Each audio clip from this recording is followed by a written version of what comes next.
না না, সেটা তো অন্য লোক। ওটা ওটা এখানে আমরা কয়েকটি ওয়ার্ডের তৃণমূল কংগ্রেস কর্মীরা 24 ঘন্টার নোটিশে এই এত বড় স্রোত দেখছেন, এটা অন্য কোনো বিষয় নয়।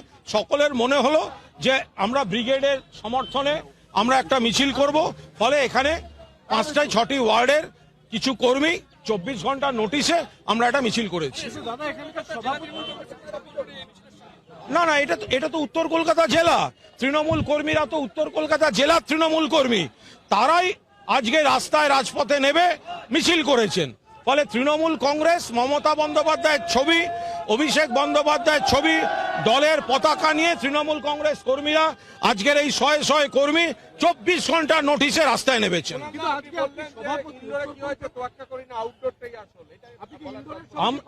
আমি কাউকে কোনো কটাক্ষ করিনি। যেভাবে কর্মীরা রাস্তায় নামছেন, প্রচার মানুষের কাছে নিয়ে যাওয়া, সেই প্রক্রিয়া মমতা বন্দ্যোপাধ্যায় 9ই আগস্ট 1997 সালে তৃণমূল কংগ্রেসের বীজ বপনের সময় তখনই বলেছিলেন ইনডোর নয় আউটডোরই আসল। ফলে কর্মীরা সেই আদর্শে বিশ্বাসী, তারা রাস্তায় নেমে বললেন, কোনো ঘরে বসে বললেন না, পায়ে পায়ে উড়িয়ে ধুলো 10ই মার্চ ব্রিগেড চলো। Thank you.